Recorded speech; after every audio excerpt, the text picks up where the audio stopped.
let me caution you, because if you participated in January's no spend challenge, it is going to be crucial for you to participate in February's challenge, and that is a low spend challenge. We went from no spend and now we're going to low spend, and we're going to talk all about the challenge, how to complete it, why it's important to do.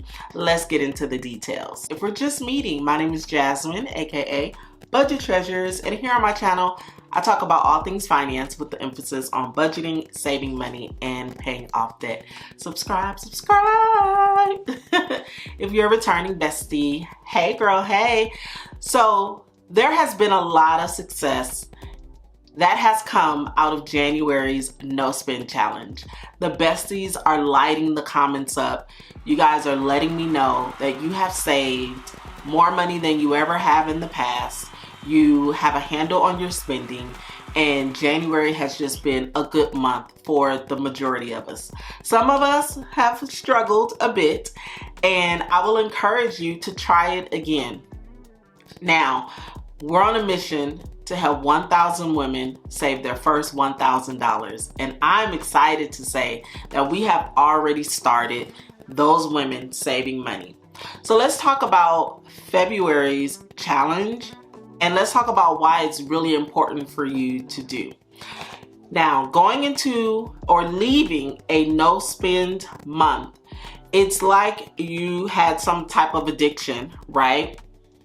And you were able to save all this money, you were able to stop spending, you conditioned yourself to be in this mode of not spending money. Now, one of two things can happen. One, you can continue that journey on and you have been changed, okay? You think about your purchases, you do not impulse spend, you put everything in your budget, you are saving money, and you are rocking and you are on it. The other thing that can happen, however, is what happens to a lot of us, and it has happened to me plenty of many times. Once I stopped, when I was ready to or able to spend money again, I went crazy, and it really just cancels out January's no spend. It's like you never even did it. You go into the money that you saved and you spend that money on things that you really still don't even need, and it really diminishes all of the work that you did in January. So I feel as though, in my humble opinion, and what works for me, is instead of going cold turkey and then you are now out of the no spend and then you just go spending like crazy, to wean yourself back into spending and to really take a look at January and do a deep dive and say, okay, what worked well? Let me continue doing that in the month of February.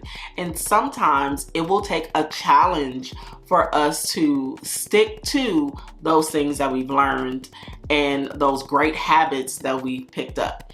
So I'm going to give you 6 developmental steps to your February's low spend month. These are the steps that I will be taking that will help me to wean myself, not even, let's say, off the no spend, but to continue to garner and nurture these great money habits that I learned in January.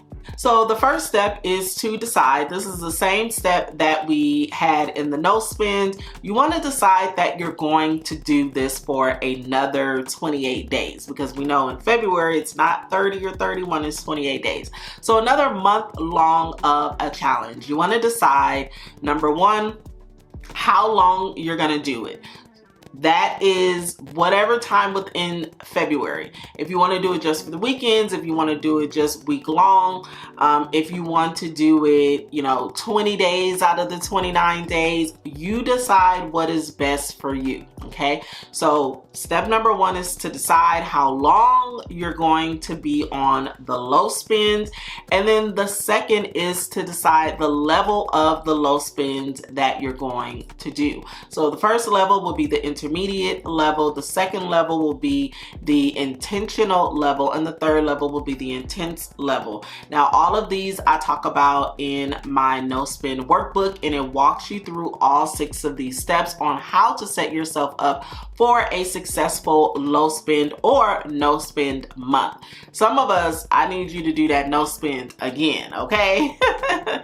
But you want to decide what level it is that you're going to do. So for me, I am going to do a combination of all of the levels. And when I say that, I say I am going to go back to spending money.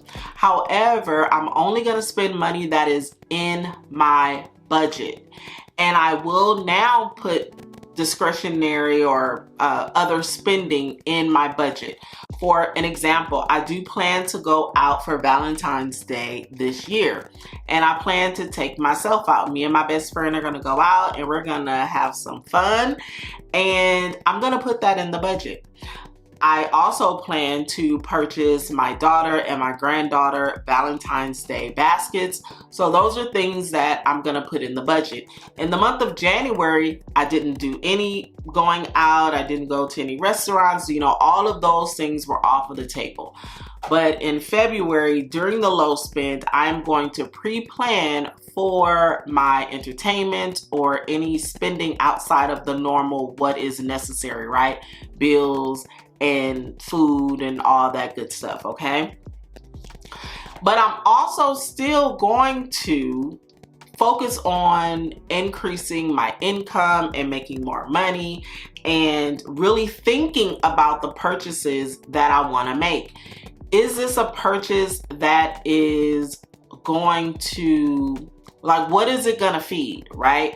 So me going out for Valentine's Day, that is just a way for me to go out. I haven't been out on Valentine's Day. It's been years. And I feel like it's time for me to go outside. So that, for me, is meeting my social part of my life, if you will. It's me getting outside. It is me tending to my mental health, if you will. You know, I'm the type of person that I don't just want to sit in the house all the time and then that is it. So this is me feeding that part of my life, right? And my well-being. And it's good to go out. It's good to mingle. It's good to talk to other adults. It's good to just, you know, have a good time and enjoy yourself. And so that is, I find it valuable, right? So I will think about any purchase it is that I make or anything that I put in my budget. I won't spend it, make that impulse purchase or that impulse buy, okay? So after you've completed step one, the second step is to decide your why, or to state what your why is. Like, why are you doing this again? It is important to keep your financial goals front and center. For me, I am doing a low spend because I was successful in my January no spend, and I want to be able to continue nurturing those good money habits that I have. And so going on a low spend is going to be important so that I just don't go crazy and start spending all kinds of money, okay? So state your why. Your why may even be the same thing as you had in January on your no spend. And even if you weren't successful in January, I would still say keep that same why. If it's that important enough to you, then keep that same why, okay? Then you want to do a deep dive. Now, if you were successful in January, do a deep dive. Go back and look and see, what did you do? How did you make out so successful? How did you save money? How did you stop yourself from spending money outside of your budget? Like, what did you do? You want to do a deep dive, and then you want to do it again. Do not break what is fit. But don't fix what's broken, or don't fix what's not broken. Whatever it is, okay? If it worked, do it again. Don't change up nothing. Do exactly what you did. It worked, okay? It's the blueprint for your situation. Do it again. When you go back and you do a deep dive, if you realize, okay, you know what? I probably should have removed all of those apps. I didn't. I fell into temptation. This month, I'm going to remove them, okay? So do that deep dive of what you did in January, okay? The next step is you want to develop a plan. So after you've done your deep dive, after you decide how long you're going to do it, what level, develop a plan. Make sure you guys are budgeting, right? Make sure that you are looking at the entire month and you're pre-planning how you're going to do your no spend. Your plan is going to be important, important, important. Don't just go into it saying, oh, I'm on a low spend, but you have no plan. The people without a plan perish. You need a plan, okay? Sit down with yourself and develop that plan. The next step, do's and don'ts. It is important that you put up guardrails. It's important that you still have discipline, that you have do's, things that you will do, like create your budget, write down your desired purchases, and think about them for 24 hours or 48 hours, whatever your time frame is.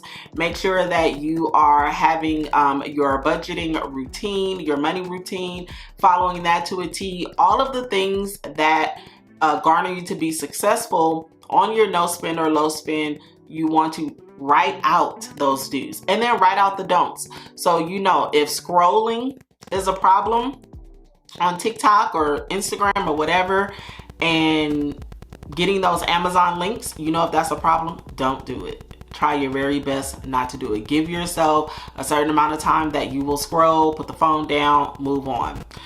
Don't window shop. I know a lot of us probably don't window shop anymore because, I mean, I don't know who just goes to the mall without a purpose these days. But anyway, if that's you and you know that that will lead you into temptation, don't window shop. Don't do anything that will cause you to get off of your low spend. Make sure that you write it down. And you're going to discover that when you do your deep dive. You're going to know what are the things that you can do and what are the things that you cannot do, okay? And the last step is to document your process. So you guys know that I document my process. I have a calendar and I highlight on the days that I am successful. And if I'm not successful, I write down the dollar amount that I did spend outside of what my rules are that I have for myself. So make sure that you guys are documenting the process, okay?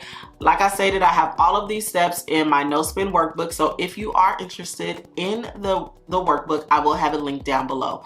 But all in all, I want you guys to keep your head up. I want you to know, take this day by day. It's not easy, okay? If it was easy, then we wouldn't need videos like this. Everybody would be able to do it. Nobody would be in debt. Everybody would have savings, 6 months to a year savings saved in their high yield savings account. We'd all have budgets and all kind of stuff. So it's not easy. Give yourself grace. If you mess up, it is okay. Just get up and do it again. That's all I want you guys to do. And that's what I want to do for myself, because the state of this world is Looney Tunes and it's a lot going on right now. So I don't need you to be hard on yourself for anything. Keep your head up. Like I said, we're doing this together. But I will say this. In the state that everything is happening, that is happening right now, save your money. We gotta save our money. Like, we are in a season that I don't even know what's going on, but we got to try our very best to save. And we got to try our very best to bring in as much money as we possibly can, because we need to be able to save our own tushies in this life, okay? It has been real. If you have any questions about the low spend, leave them down below. I will still be doing lives. I will still be engaging with you guys. So leave them down below if you have any questions. And I will see you besties in the next video. Go be great. Peace out. You're special and she reckless. Remember, you're my bestest friend. Yeah, she my bestie. My love for you is endless. Nobody else can end it. And when I get the money back, then baby girl, you can spend it. And everything is alright. I like how you doing.